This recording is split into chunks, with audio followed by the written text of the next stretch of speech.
நடுவர்களே, கோழிக்கு நேரம் சரியில்லைன்னா அது முனியாண்டி விலாஸ் முன்னாடி வந்து முக்காப்புலா டான்ஸ் ஆடுமா. அது மாதிரி இருக்கு இவங்க 4 பேரும் பேசுறது. வீட்டுல எல்லாம் பொண்டாட்டியை விட்டுட்டு வந்திருக்காங்க. அதனால தான் இங்க இவ்வளவு அழகா உட்கார்ந்து சிரிச்சிட்டு இருக்காங்க நடுவர் அவர்களே.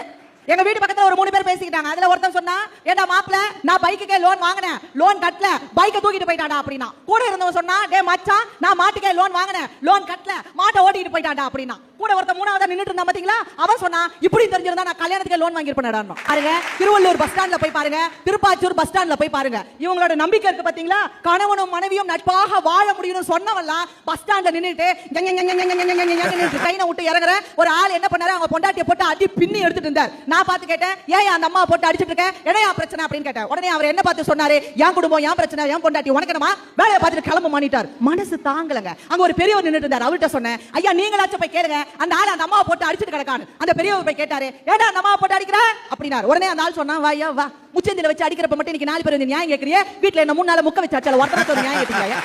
எங்க துணிமணி வாங்கலாம்னு நினைப்பாங்க நடுவர்களே. ஆனா எல்லா ஆண்களும் என்ன தெரியுமா நினைப்பான், எங்க வட்டிக்கு வாங்கலாம், எங்க கடன் வாங்கலாம், எங்க கடை கொடுத்தவங்க முன்னாடி நம்ம எங்க ஓடி போய் ஒளியலாம்னு நினைப்பான்னு சொன்னா, இங்க இருக்கிற இந்த கணவன் உனக்கு எதனா அறிவு இருக்காமா, புடவையை கொண்டு போயிட்டு ஃப்ரிட்ஜில் வைக்கிறியா அப்படின்னு. அந்த மாதிரி ரொம்ப சைலண்டா சொல்லிச்சு, கட்டினது தான் குளுகுளுன்னு இல்ல, நான் கட்டிக்கிற புடவையாச்சும் குளுகுளுன்னு இருக்கட்டுமே தான் கட்டிக்கிறேன். குடும்பத்துல என்ன நடக்குது நடுவர் அவர்களே. ஒருத்தன் வந்து குடுகுடுப்பக்காரன் வந்து சொல்றான், இந்த வீட்டுல காட்டேரி இருக்கு, இந்த வீட்டுல பிசாசு இருக்கு, இந்த வீட்டுல ரத்த காட்டேரி இருக்கு அப்படின்னா, உள்ள இருந்து அவன் புருஷங்காரன் ஓடி வந்து 200 ரூபாய் கொடுத்தாங்க.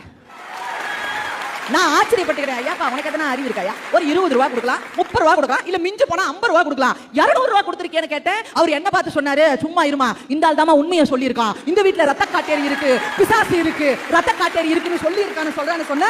உங்க என்ன உறவுன்றது நான் கேட்கிறேன் நடுவர் அவர்களே. இவ்வளவு பெண்கள் உட்கார்ந்துருக்கீங்களாங்க, மனசாட்சியை தொட்டு சொல்லுங்க, அவங்க மணி பர்ஸ்ல யாரெல்லாம் வீட்டுக்கார போட்டோ வச்சிருக்கீங்க.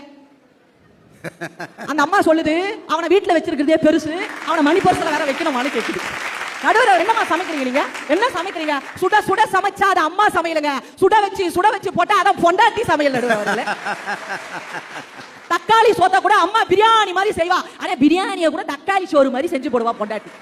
நடுவர்களே, கமகமான வாசனை வந்தா அது அம்மா சமையல், வாசனை வருதா அப்படின்னு பார்த்தா அது பொண்டாட்டி சமையல். ரசத்துல புளிய கரைச்சா அது அம்மா சமையல், வயிற்றுலயே புளிய கரைச்சா அதான் பொண்டாட்டி சமையல். நடுவர்களே, இன்னைக்கு காலம் அப்படி போயிட்டு இருக்க, எங்க நட்போட வாழுதுன்னு தான் என்னுடைய கவலை நடுவர்களே. என்ன மனமுள்ள பொண்ணு என்ன மதுரையில கேட்டாக, அந்த மன்னார்குடியில் கேட்டாக, அந்த மாயவரத்துல கேட்டாக, எல்லாம் கேட்டாங்களே, உன்னை உள்ளூர்ல ஒரு பையன் கேட்டானா? ஒரு நல்ல இல்லறம் எது என்று சொன்னார், நட்பான இல்லறம் எது என்று சொன்னார், கணவனை கடன் வாங்காமல் பார்த்துக் கொள்ளுகிற மனைவியும், மனைவியின் கண்களிலே கண்ணீர் வராமல் பார்த்துக் கொள்ளுகிற கணவனும் இருந்தால் மட்டும்தான் அந்த குடும்பத்திலே நட்பாக இருக்க முடியும் என்று சொல்லி வாய்ப்பளித்த